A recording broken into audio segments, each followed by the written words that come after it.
Big D Entertainment, in association with Dipsy Doodle Productions, presents The Dave Holly Hour. Brought to you by the Sky Lounge and Tea, XL Chiropractic, Quality Nails, Ale Hop Brewery Tours, and Jesse Moffat Entertainment. The Dave Holly Hour features Sioux Empire Arts and Entertainment Conversations and has been recognized by the Sioux Falls Stage Awards with a special distinction for promoting the arts. A true lover of arts, entertainment, good food, and fun times, including an occasional Jack Daniels. Okay, so a few Jack Daniels. Here he is, Dave Holly. Welcome, everybody. It's episode number 98. 2 more to go till we hit triple digits, hit that century mark. And, of course, a few days after that, the 10th of October, will actually be the second anniversary of episode number 1 of the Dave Holly Hour podcast. I'm Dave Holly, if you hadn't guessed it by now. Otherwise, that intro that Zach did so marvelously well wouldn't have made much sense. But you never know. Will there be a guest host in the future? We call that a tease, don't we? Well, the one thing we always tease you with is who's coming up on today's program. Episode number 98 features Riccardo Tarabelsi from Our Wine Bar. We'll talk about his enjoyment of Our Wine Bar and what he has brought to the entertainment scene in the Sioux Empire via a lot of live music. Then after that, local author Kale Lawrence will talk about her new book that's out, The Magi Menagerie. That is all coming up. But for those of you that know the regular routine, you know that we talk to the creatives, we talk to the actors, the authors, we talk to the executive directors, the artistic directors, the musicians, the singer-songwriters, the magicians, the poets, everybody that's involved in arts we like to talk to. Well, there's going to be an arts think tank coming up at Van Arts Studio on Phillips Avenue. That'll be Saturday night starting at 6 o'clock. Bring your own beverage, bring a chair to sit along, and just think of some stuff. They're going to keep it to an hour, but I wanted to make sure that we passed that along. I'll remind you at the end of the program as well. And then, what else do we do? Well, I'm going to get my Jasper Newton ready. Time to grab your favorite beverage, lift it high, and toast it to being Thursday, a.k.a. Weekend Eve. Hey, the weekend isn't around the corner, it's here! So long, hump day, and your frumpy way. We say hello to Thursdays with opening nights. The weekend is near, and we can see the bright lights. Yes, Thursday, you're so hearty, we can't wait for Friday, so a day early, we start the party.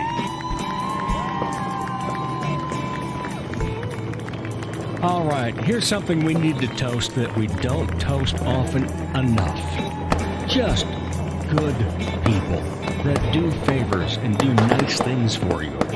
I especially want to, well, I can't single out, but I'm going to duo out 2 individuals. Michael Sorensen from the group 6 Feet Over and Dual Purpose. He is a season ticket holder to Goodnight Theater Collective. He couldn't go to the first show.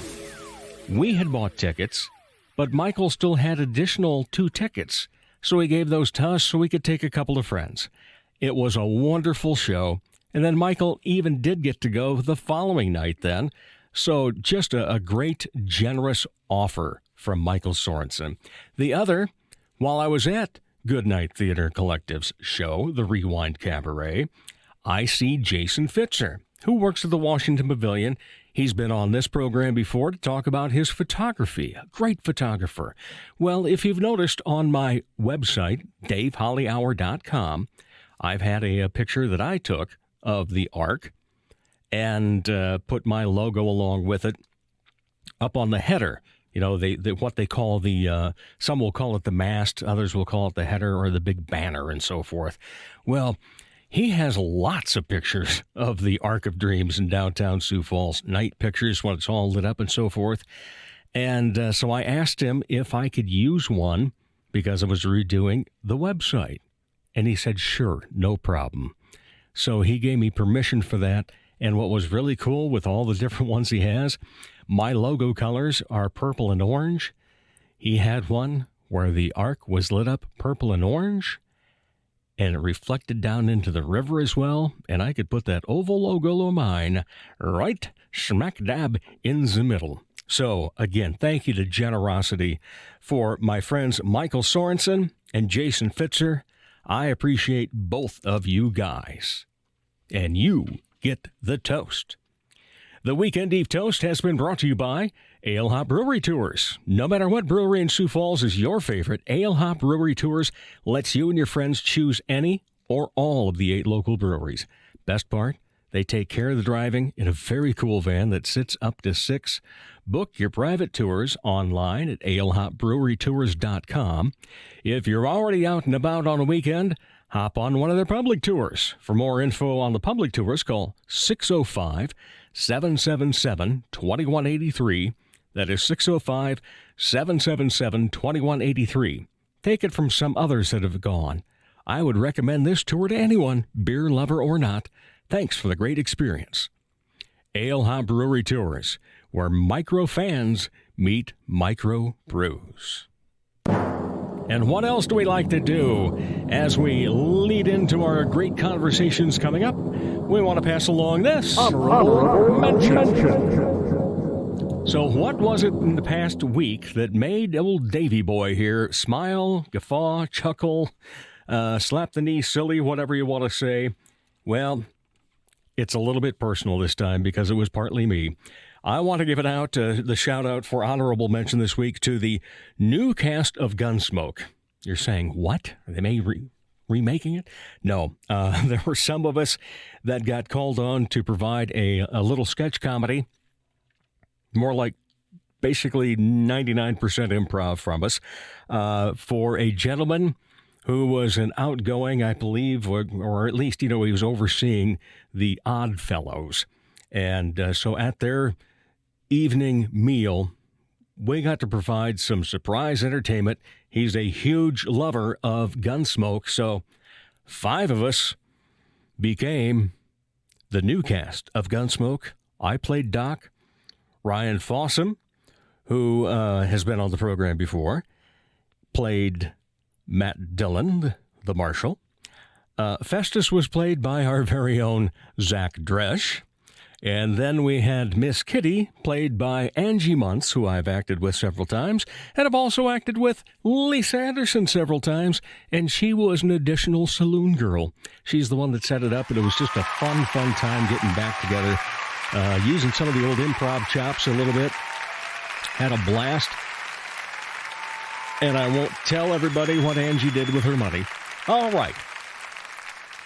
Coming up later in the show, we're going to speak to local author Kale Lawrence about the new book that she has out called The Magi Menagerie.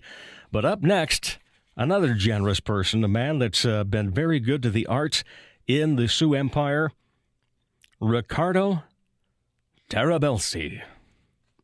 Hit that name right on the head, too, he told me. But anyway, Riccardo was kind enough as well to let us record many of our interviews now at the R Wine Bar. And we talk all about that coming up next on the Dave Holly Hour. Sure, they have darts, and you've heard me talk about how ruggedly handsome the trivia host is, but all caps fun never stops at the Sky Lounge and Tea. And fun is best had with your friends enjoying live entertainment, as in live and local. Yeah, the Sky Lounge believes in giving you the best bands, solo artists, and comedians from the area. The Neo Johnsons, Elizabeth Hunstead, Skylar Volks, as well as many others. And a great staff will make sure you enjoy your fun at the Sky Lounge in Tea, South Dakota. Dr. Perry Langston and Dr. Corey Tooney know excellence is in you. That's why they provide you with excellent care at XO Chiropractic, improving your overall health in spirit, body, mind, and will. Get results the natural way. Arrange a consultation, 605-332-9235 or xochiros.com. Excellent care for excellent people. XL Chiropractic, located at 4309 South Racket Drive in Sioux Falls.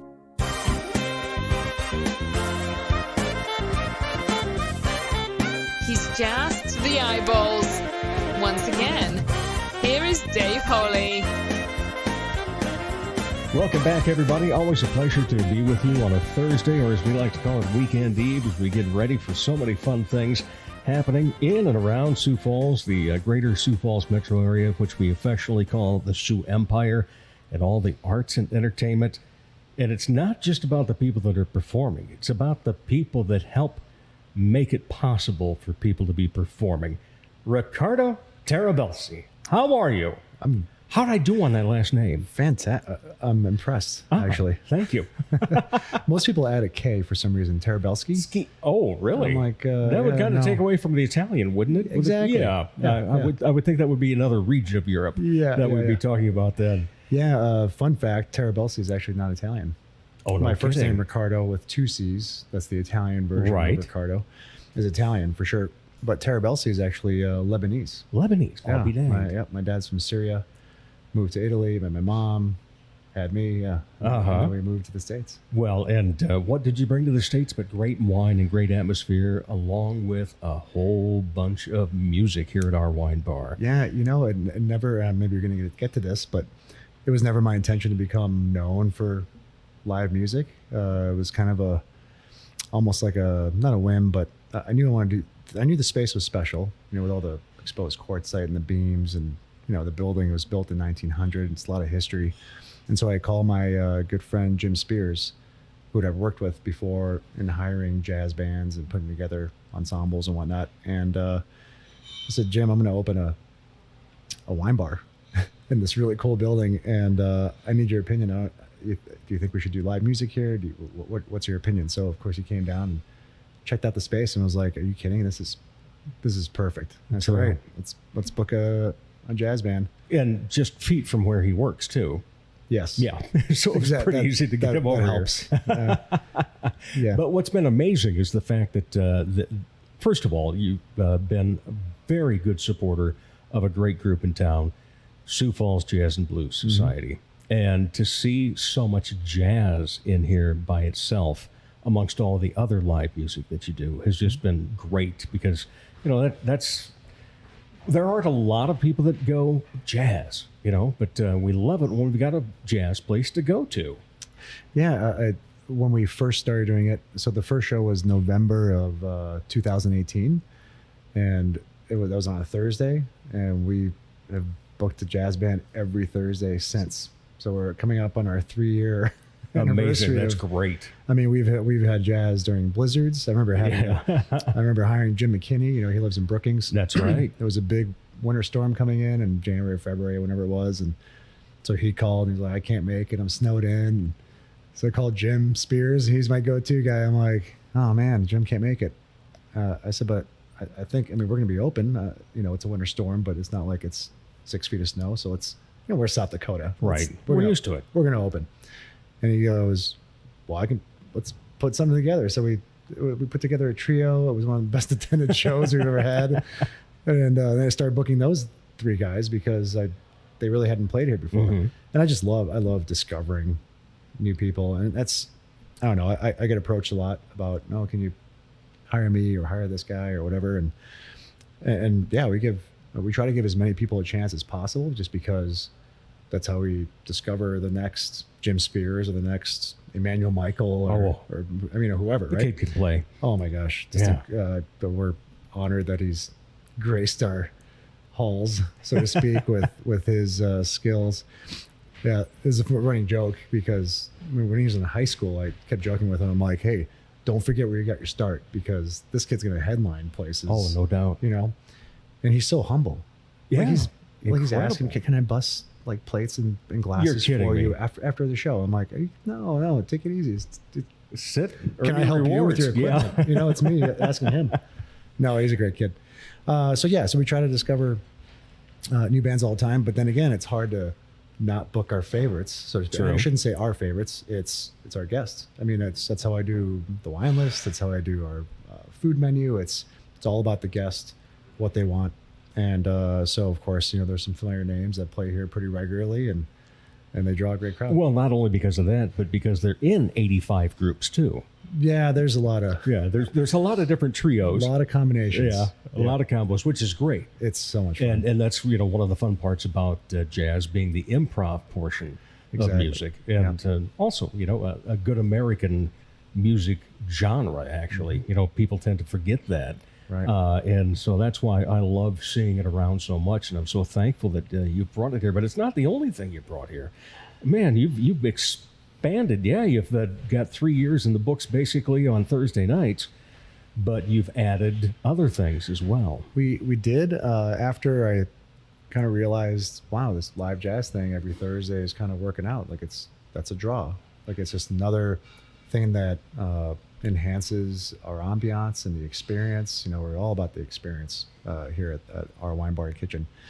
So I decided to reach out to Elizabeth Hunstead and try to book some Saturday night music with some solo artists. And she's pretty well connected in the music scene, and it was no problem booking a different person every weekend. Basically, for the first 3 months, we started doing Saturdays. So now it was every Thursday, every Saturday for like 2 years. And of course, we took a little break during a some pandemic or whatever it's called. But when we reopened after, we were closed pretty much all of, some of March, all of April, some of May of 2020, reopened in May, and I brought music right back in June because I felt, first of all, these artists right? Yeah, weren't performing, so I wanted to make sure they were. Let's get you booked because I pay all these bands, and then guests kind of wanted it, so we did an entire summer just outside on the patio live music, which turned into this another big thing for us. Where people look forward to sitting on their patio in between the two buildings. It's full shade, good wine, good food, great music. It was a great combination. So we did Thursdays and Saturdays for a while. And then at the end of last year, at the end of 2020, when we transitioned back to inside and all of our live music inside, Jeremy Hegg started making appearances on Thursdays to play with in different groups. One of those combos. And I was like, every time Jeremy plays, it seems like we have a few more guests that show up. I wonder why that is. Well, of course, we all know why. Jeremy's pretty brilliant. And so I asked him, I said, I wonder if I can get you and your brother to play here. He's like, yeah, we'd love to. So I booked him one night. Place is absolutely packed in a good way, Right. And, thankfully we have lots of space, so we were able to space things out. But yeah, they packed the place. They have a huge following. And so I knew there was something I had to do. So I said, hey, how about we get you here more often, like weekly?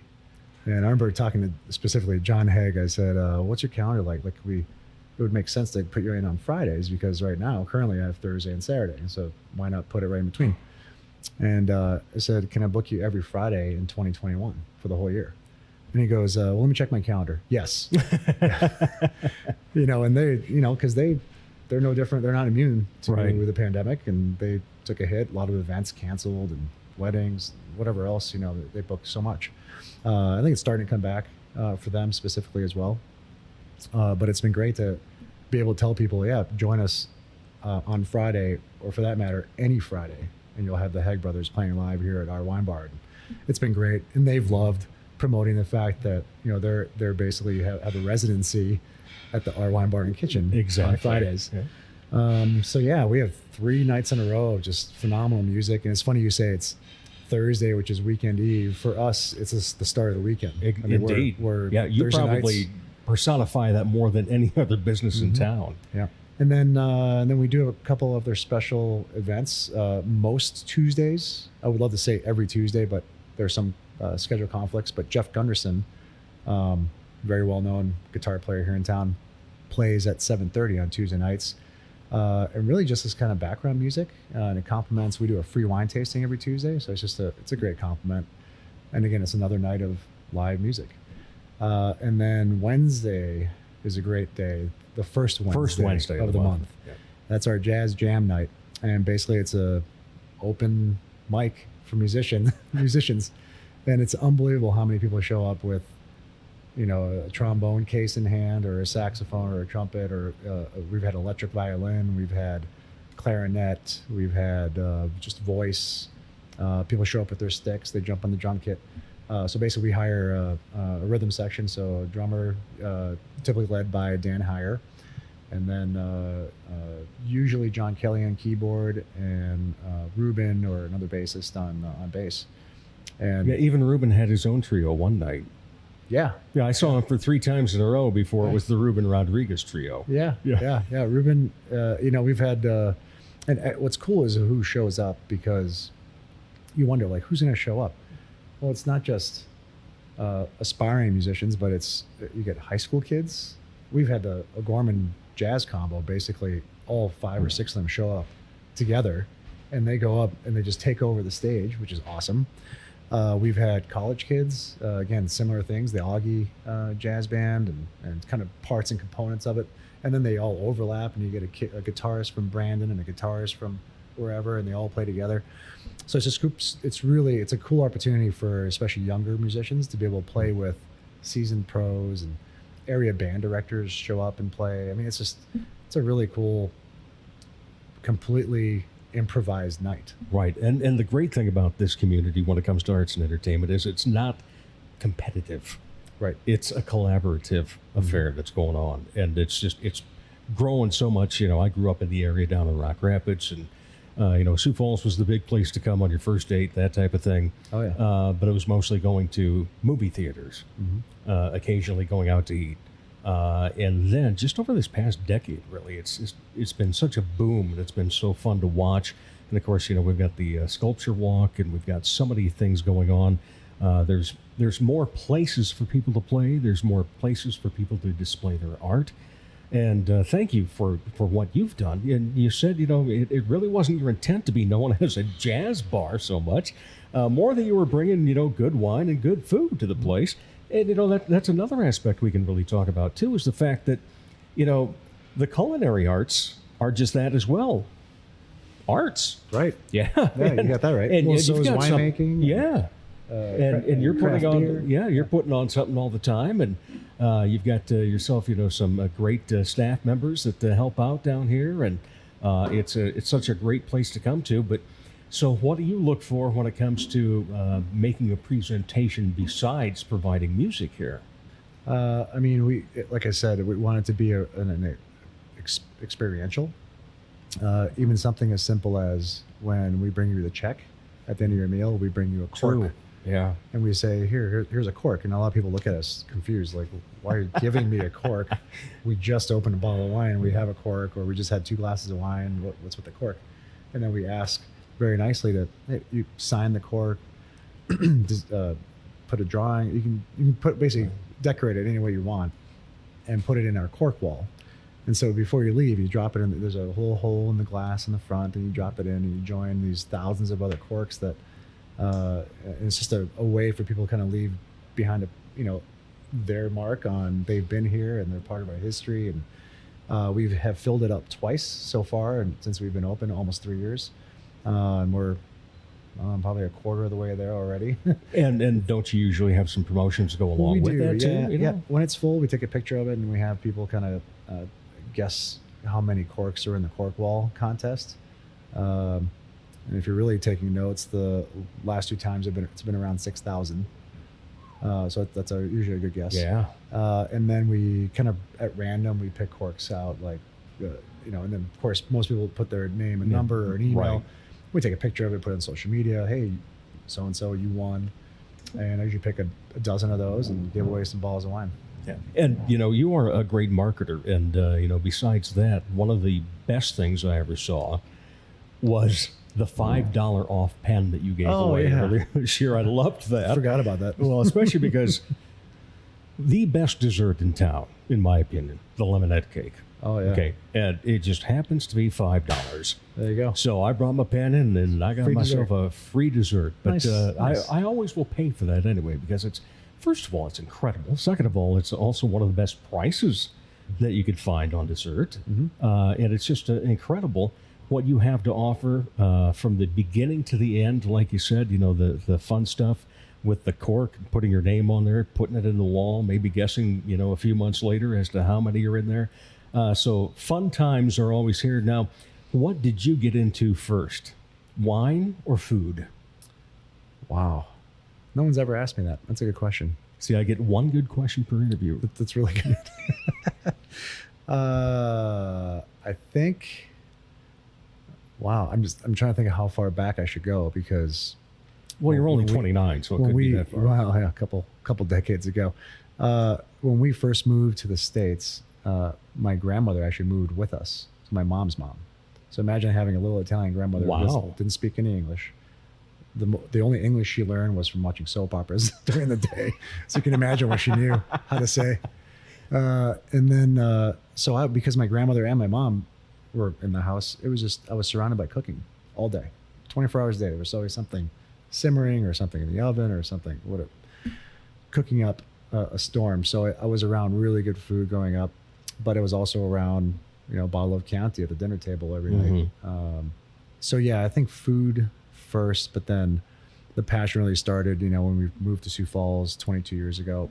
I was the manager at Spezia, the old Spezia on 26 and Western, and kind of really got into learning more and more about wine. And I already knew a lot about Italian wine just from my upbringing. And then I kind of made a name for myself of becoming kind of known for, I'm an expert in Italian wine. Like you want a Barolo or an Amarone or a Barbera or an Orvieto, whatever it is, like you come to me and I'll either source it or I have it on my list. Like we have a pretty extensive Italian section. So then I got really serious about wine after at Spezia for 4 years, and I sold wine at Johnson Brothers. So I was a wine sales rep, got sent on a couple wine trips to wine country. It kind of solidified, I'm serious about this, is what I want to do. And then I think the wine bar idea started back then. It's at least, 15, 20 years ago. Wheels were churning. I had this idea for this thing. And it was just a matter of the right timing. It's all about timing and Right. location. And this location, Jesus, it started great 3 years ago, and it's getting even better now with all Railroad Flats just opened up, Highball, craft cocktail bars in there. They're phenomenal. You got Chiropractic that's going to do a $160 million expansion right in our backyard behind our parking lot. Sioux Steel development that's going to get done. Land behind 8th and Railroad, between the 8th and Railroad and the railroad, that's going to get developed. I mean, there's so much happening on the East Bank. Yeah, it's a great place to be downtown Sioux Falls, no doubt about it. Mm-hmm. So what's your favorite wine? I get asked that a lot. Mm-hmm. See, that one's not that great of a question because I figured you got to ask that one a lot. I always say Brunello, only because it's people that don't know a lot about wine have never heard of it. People who do know wine know how good that wine is. To give you some perspective, Brunello, it's made from Sangiovese grapes. Mm-hmm. So same grapes that are used to make Chianti. So it's from the south of Tuscany. Because I do like my Chianti. I do. It's from a small town called Montalcino. So the full name is Brunello di Montalcino. And aged for usually about 4 years in oak and another year in the bottle before it's released. So this is a big, tannic, bold, kind of leathery tobacco, dried cherry. There's so many great flavors going on in this wine. It's very ageable. I have almost a 25-year-old Brunello in my personal wine cellar that I'm waiting next summer for our 25th wedding anniversary. I was going to say there's probably some celebratory portion to this. It's a 97 Brunello, which is pretty special. They called it the vintage of the century because the grapes were just that good that year. So it's pretty special to me. Yeah, so Brunello, and it's from Tuscany. I'm from Tuscany. It all kind of goes hand in hand. Yeah. What has been your favorite part of owning this place? People, and I'm referring to all people, whether it's staff that I've hired and met and gotten to know really well and love taking care of them. And then same thing with guests. Love to meet new guests and learn about them, take care of them. But also to see that, Sioux Falls is such a wonderfully supportive, loyal place to live. Especially the pandemic, I think, just really opened my eyes to a lot of good people that are out there that supported us unconditionally. All the goodwill and humanity. Well, everyone came out and they were like, and you could just see you could tell when they were ordering food to go, which we pivoted very quickly to that. They would add on an extra dessert or an extra appetizer or oh, just throw in a bottle of wine, or how about give me a case of wine, or someone would come in and say, throw in a $200 gift card. They're just finding reasons to spend money here. And everyone would say the same thing. We're here to support you now because we want you to be here when this thing is over. Yeah. And that just meant the world to me. And it's also nice to get support like that because it, first of all, keeping it local, but also just the fact that, people want to see you succeed. Mm-hmm. And that's always a great feeling, because some people will go into business and people won't darken the doorway. Right. But they also have to realize when they go into business, they got to do the same thing that you do. And I told you this a while back about an old friend of my father's. My dad was a CPA in Rock Rapids for about 60 years. One of his clients owned a supper club down in a small town called Ashton, Iowa. It was the Cedar Cabin, old-fashioned supper club. And Al Mataloni, another Italian boy. Yeah. And Al was there all the time. Remembered everybody's names, spoke to them at their tables, not just there because it was his business or not just there to watch over his staff. He was there to make sure that everybody got greeted and thanked. And I think when I see you walking around, whatever night of the week it is, you're not taking the weekend off or anything, and I just sit there and I smile because it reminds me so much of that.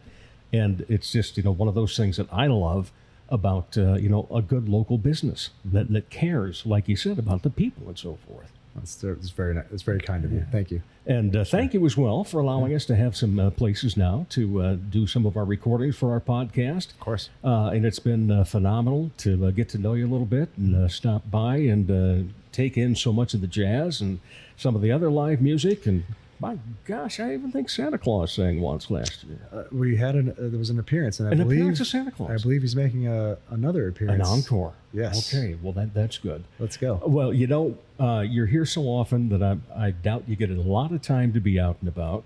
But when you do, what do you like to do?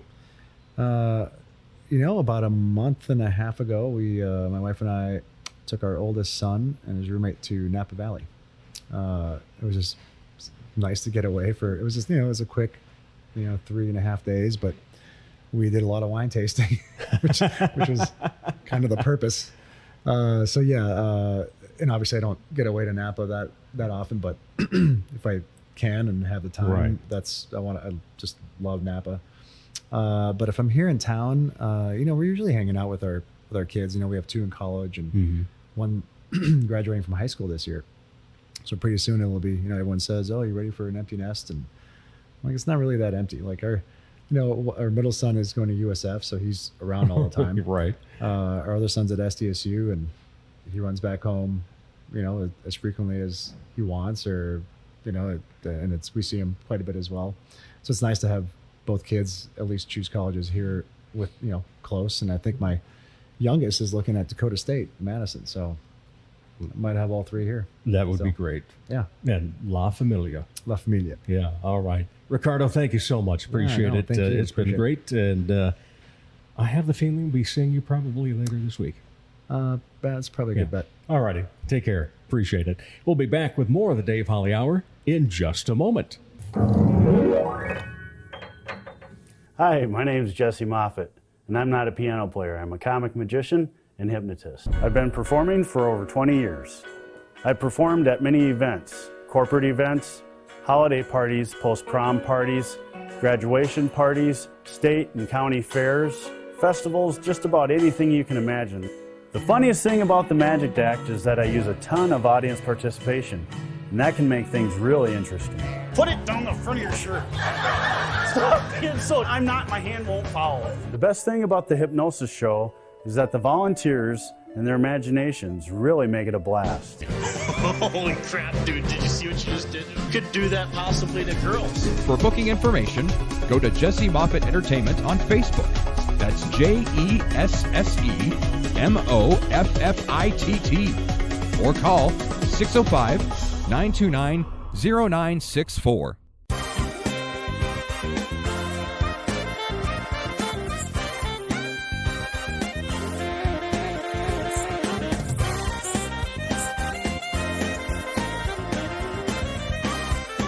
Welcome back, everybody. It just never stops. finding new people, meeting new people that are creatives, whether it be music, whether it be the visual arts, spoken arts, or written. Joining us now, local author Kale Lawrence. How are you? Good. How are you? I'm wonderful. Just met you a while back. I think we had already been friends on, I don't know if it was Facebook. I think it might have been Instagram at first. And then started following a little bit. And then we have a mutual friend and said, hey, you've got to interview her. You know, she's an author. And it's like, oh, okay. And then you were having a book signing just a few weeks back and got there early enough to say, hey, we got to go someplace else, but we wanted to meet you and get you signed up to be on the podcast. Yes. All right. So here you are. Woohoo. Welcome. So excited. I've been looking forward to this all day long. Excellent. As have I. And you know what's fun is, anytime that you get to meet somebody new and you kind of have that instant respect type admiration for them and so forth, and especially when people are happy and nice is always a good thing. Yes. And it's like, hey, this is a gal that's going to be a fun time to interview and talk to about what she does. So tell us the name of the new book, and then we're going to go into some of the details about some of the things with the book, not just in terms of the prose, but as well design and so forth. This is really cool. So fire away first. Awesome. So I wrote the first of a 3-part series, or at least it's a planned 3-part series called the Magi Menagerie. So it's a little bit of a mouthful. Yes, but, it is. But still, I mean, I think it's the perfect title for a book that's going to be, hopefully, I don't know, somebody's favorite. Well, and I think it probably will be. I mean, I'm just a few chapters into it.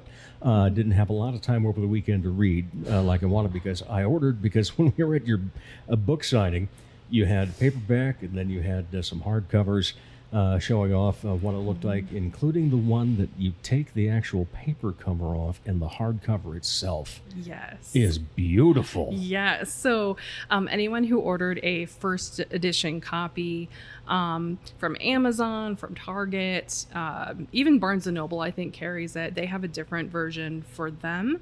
But the first edition hardback copy, you take off the dust jacket and there's this beautiful like purpley pink celestial type print on it. It's just beautiful. Which you also get on the dust cover. Yes. Yeah. Indeed. And so forth. So you get that regardless. But it's worth it because it's just really so cool. Yeah. It's one of those things you're going to want to have as a collection.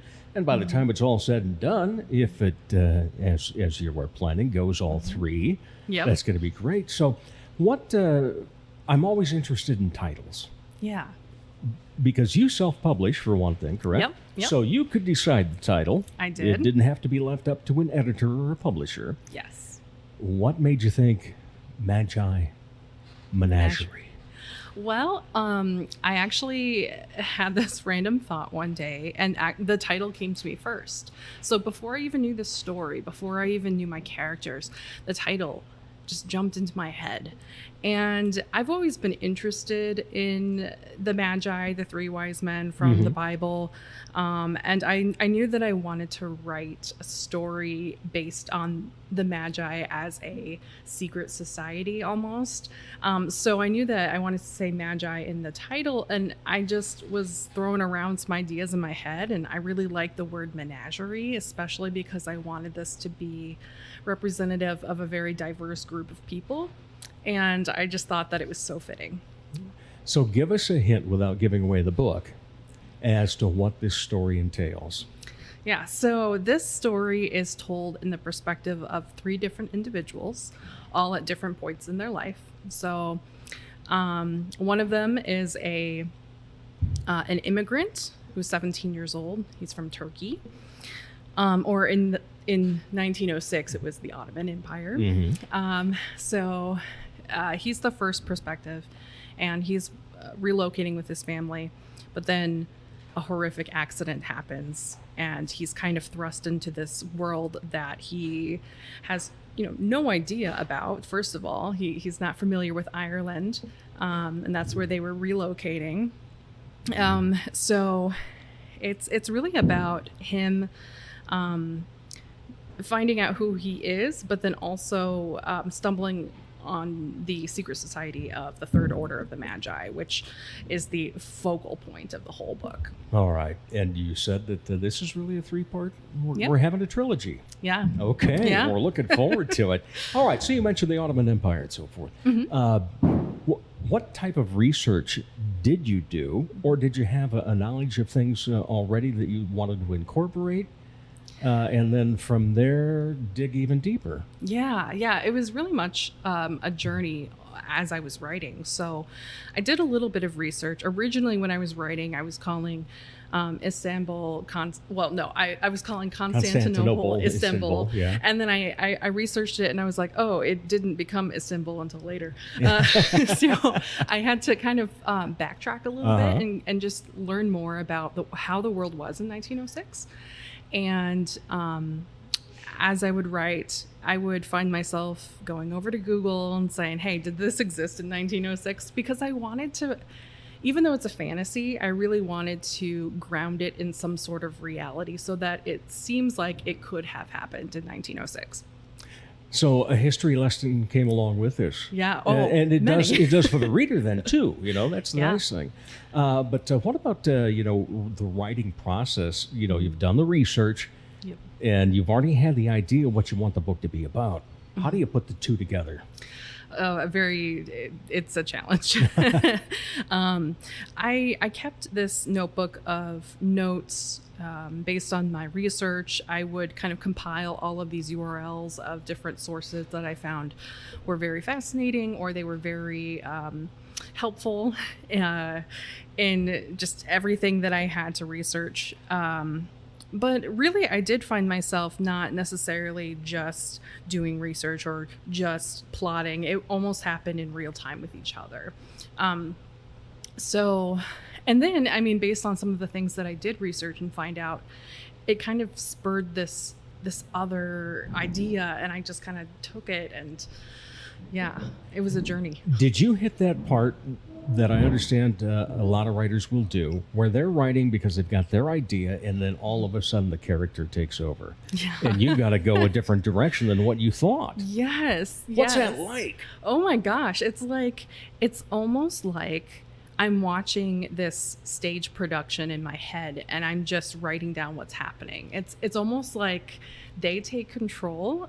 So a lot of times I say, sometimes my characters will just say something and I'm like, whoa, what are you doing? Or, they'll just throw a tantrum in the middle of the scene, and I'm like, okay, let's play with this a little bit. Let's see what's going on with you. And that actually just really led me to places I didn't even know I was going. So a little bit of that, plotter versus pantser kind of, territory, but it was interesting. With that happening, though, do you still have a lot of rewrites that you go through? Oh my gosh! Even without a publisher and an editor, you're still doing rewrites. Oh my gosh, yes. So I actually did have an editor. I think one of the most important things that you can do as an indie author is to hire an editor, because you want to be taken seriously by people. You want to make sure that your work is as polished as it possibly could be. So I did work with an editor. And I also worked with a friend of mine who is a film and writing faculty member at the University of Illinois in Springfield. She had a lot of really good ideas and feedback.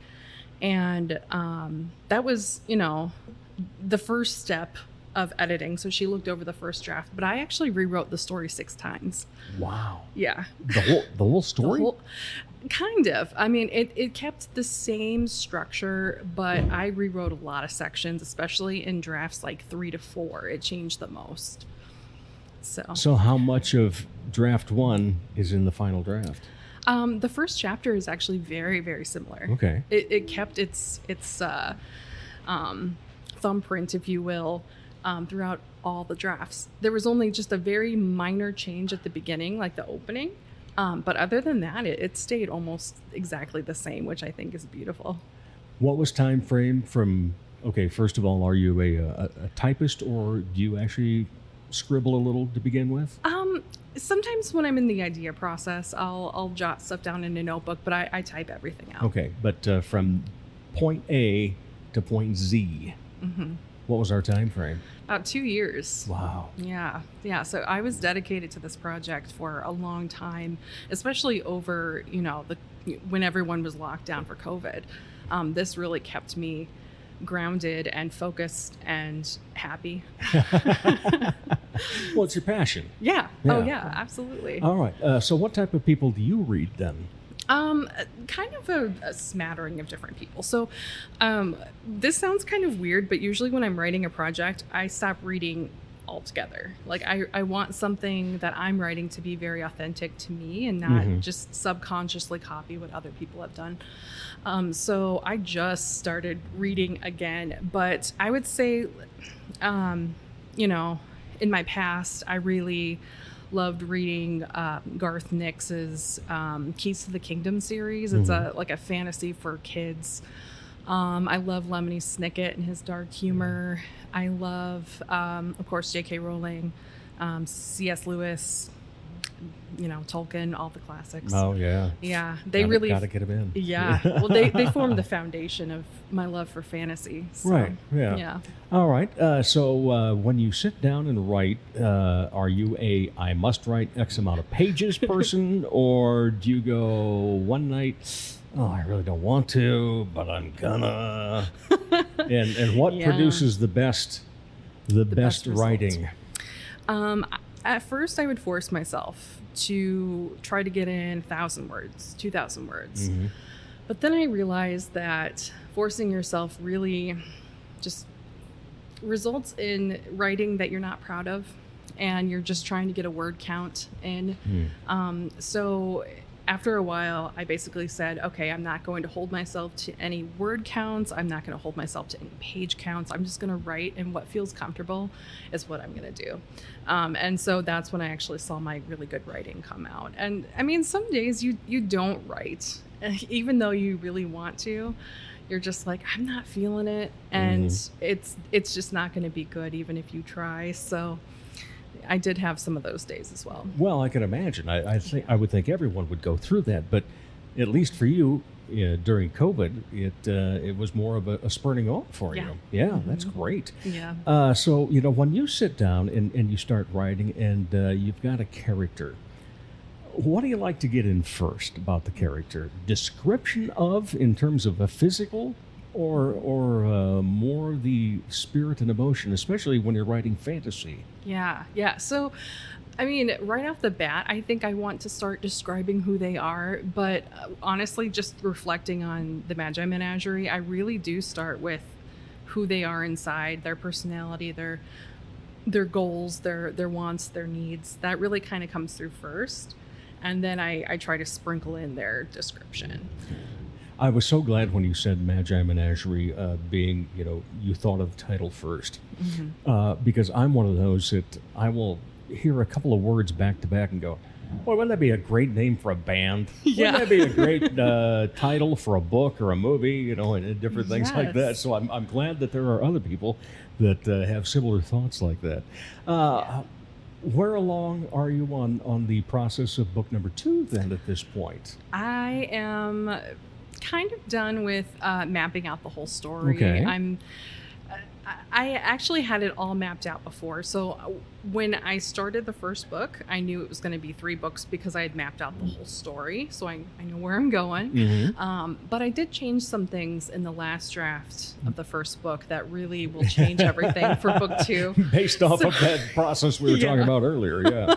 Like some of those plot twists, I'm like, whoa, where did that come from? Okay, I guess I have to fix that in book 2. So I am kind of going back and restructuring what every chapter is going to look like. And I haven't actually started writing yet, but it's all the formulation part. Yeah. Okay. And what have you written before? Published or just anything? Either way. So I actually, originally 2011, I published a book called Alex in Wonderstrand, The Clairvoyance Clock, which was also going to be a series. It still is, but I, over the years, kind of lost my passion for writing. And so I wanted to do something different, especially when I got the idea for the Magi Menagerie. It's like I found that spark again.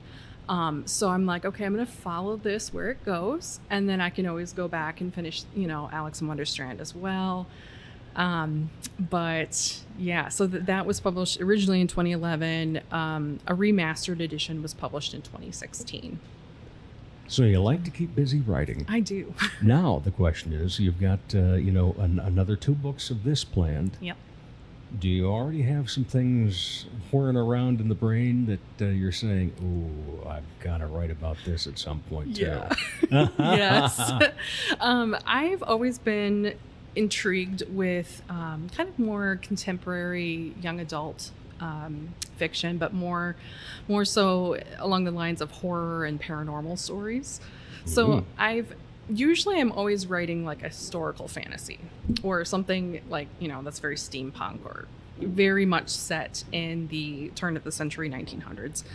But I really wanted to challenge myself at some point in time and try more of a contemporary and see how that goes and just kind of test the waters a little. I can't wait. I just have the feeling it's all going to be great no matter what. Yeah. What got you into writing? I've always been writing. I mean, since I knew how to. I remember when I was 5 or 6, I would actually ask my mom, "How do you spell tomorrow?" And she's like, "Why do you want to know that?" And I'm, sitting here writing out these little stories with like loose leaf paper folded in half, and I would illustrate and write my own stories. And I think the first book I ever wrote was called The Big, Big Fly, and it was about a fly that just grew bigger and bigger and bigger. And then people had to move out of their house because it took over the whole house. So I think I saw that in a 1956 movie really? In black and white. And, yeah. Yeah. They used to play on Sunday afternoons when I was a kid, Nice. Yeah. Yeah. Science fiction that scared the crap out of you then, and now you look at it and go, yeah. Wow. Exactly. But I just always enjoyed storytelling.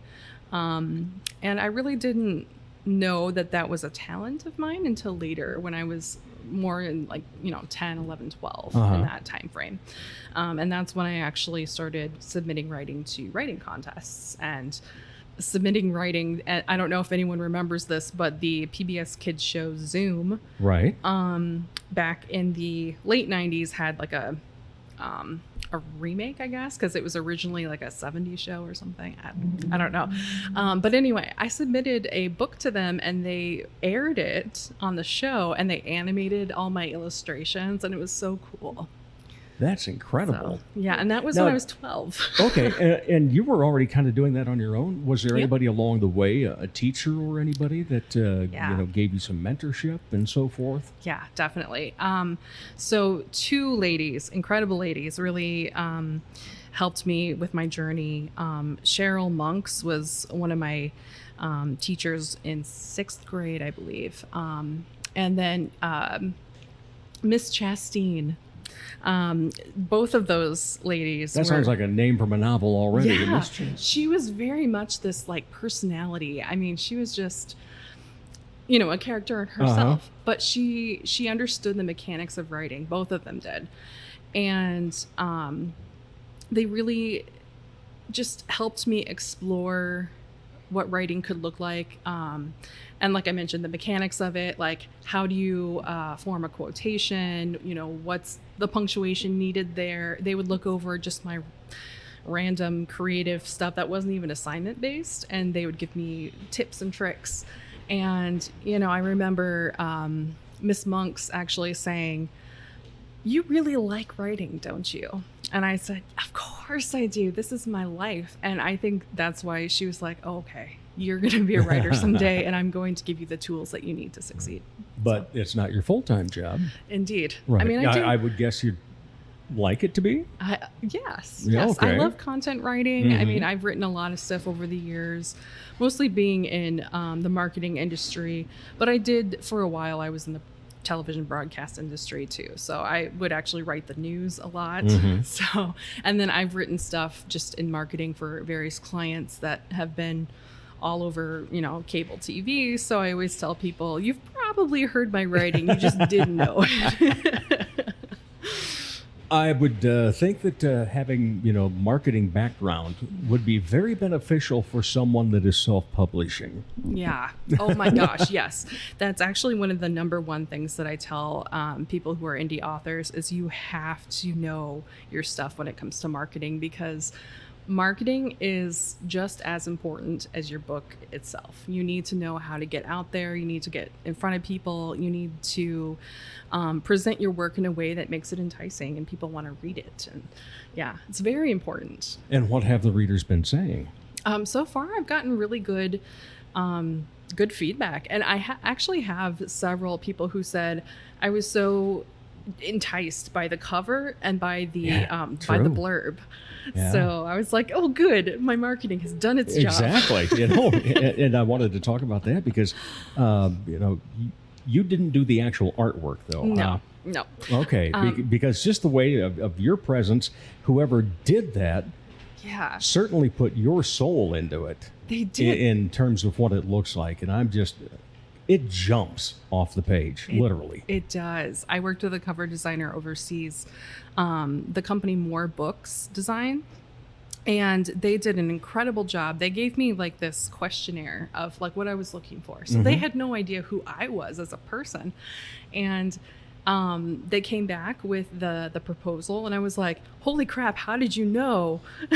Like, this is great. This is amazing. And yeah, they were just so easy to work with, and they'll be getting my, next 2 books as well. So. Oh, excellent. Well, we look forward to those. All right. So when you're not, full-time marketing and then marketing your own book and writing, what do you like to do for entertainment? Who do you like to go out and see or read and so forth? I used to always go to shows, any sort of like stage show production. I haven't done that recently, though, and I think it really kind of stopped, just before COVID and everything was shut down. So I haven't gotten back to the theater, but I love theater. I was in theater for the longest time, in community theater and high school theater. And so I just really enjoy those productions because, it's so different than a movie because you can actually feel the emotions as people are portraying them on stage. And there's just something beautiful about that, about being in the same room as somebody who's conducting their own art and just, it's great. Any other hobbies? I do like swimming. I used to do a lot of swimming as well. I haven't recently, but swimming is just fun. I taught myself how to do all of the different strokes. So like, butterfly, breaststroke, freestyle. I watched YouTube and watch these like Olympic swimmers like demonstrating how you do the freestyle stroke, and I'm like, I'm gonna do that. And so I just self-taught myself, and that was really fun. It's a good break from writing because you can stimulate your brain in another way, and it's just so refreshing. All right. Kale Lawrence, local author, the Magi Menagerie. Just love that name. Love the cover, too. And more to come on those. But where can people, in the meantime, get it right now? Yep, they can go to Amazon. It's on Barnes & Noble, Target. Basically, anywhere you can buy books, you can get the Magi Menagerie. Excellent. And highly recommended via my wife. I'm already into it and looking forward to when I got a few more hours to read a whole bunch at once. All right, Kale Lawrence, thanks again. Appreciate your time. Thank you. And we'll be back to wrap up the Dave Holly Hour in just a moment. Ladies, when it's time to give your nails some love, get that extra special treatment from Quality Nails on South Minnesota Avenue in Sioux Falls. Manicures and pedicures that look great and make you feel fantastic. Zaya and Tony provide professional care for your hands and feet, whether you just want the basics or an extra special look with added flair. Oh, and guys, it's okay to treat yourself, too. Quality Nails. Call for an appointment. 605-334-1463. Isn't that nice? Thanks again for listening. It's always a pleasure, no matter if you download or you stream. You just take a look at some of the show notes and so forth, or you catch it on the Dave Holly Hour, not the Dave Holly Hour, it's just DaveHollyHour.com website. It's been revamped. went with a different provider, and I like what they're providing. And it's really cool for you because now when you go to the episodes page, all the episodes are on there, and you can even search like a particular name. If you wanted to say, hey, when was Joe Schmo on the program? It would bring up, you put Joe Schmo in the search, it'll bring up all the episodes Joe Schmo has been in and so forth. So I'm really liking that part. So thank you. No matter how you get there. Plus, now every episode's on there and you can just play it. It's not just an episode guide as to who was on. You can click it right there and there you go. You have my podcast whenever you'd like. Plus, you can go ahead and follow. We'll have a button for that as well. Still a work in progress. Got some stuff we want to add to it and so forth. But thank you. Double thank you to Riccardo from Our Wine Bar. First of all, letting us record in his facility a few times the past couple of weeks, but also for everything that he does. And he was a great guest to have on. And really enjoy his company as well. And he does such a fine job at Our Wine Bar. And then to that local author, Kale Lawrence, it was a pleasure getting to know her a little bit more. I'd been out to her book signing a while back, got a little bit familiar with her, started reading the book. I've had a little bit more time, and I'm progressing on that. So really, really enjoying that. Coming up next week on the show, musical artist Denim. We'll talk about everything that he's involved in. And then a big event coming up in the Sioux Empire, SuperCon. Shane Gerlach will be on to tell us all that event will have going on coming up the 1st of October. And that next week will be episode number 99. Then after that, what special stuff will we have on 100? Okay, as to what's special for me going on this weekend, Friday night is typically Haig Brothers at Our Wine Bar. We're going to that because it's really going to be more like Spoon Cat. And, ran into Jeremy Haig the other night, and he already told me it's okay if you sit in the back because you'll be able to hear us that night. And then Saturday, a couple of things. Reminder, Artist Think Tank at Van Arts Studio, 6 p.m. over there on North Phillips. Kind of catty corner from Wood Grain Brewery at 9th and Phillips there. So you can take that in if you'd like. Just a reminder, take your own beverage and also a chair, unless you want to stand for an hour. But it's going to be held to an hour.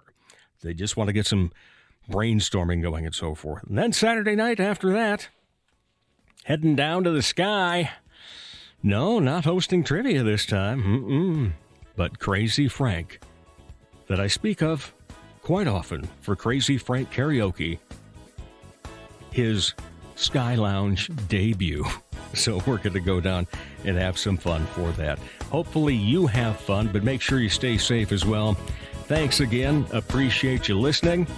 Remember, my name is Dave Holly, and for me, every day is a holiday. The Dave Holly Hour has been brought to you by the Sky Lounge and Tea, XL Chiropractic, Quality Nails, Ale Hop Brewery Tours, and Jesse Moffett Entertainment. If you would like to contribute to the continued success of this podcast, go to DaveHollyHour.com. At the bottom of the front page is the additional links section.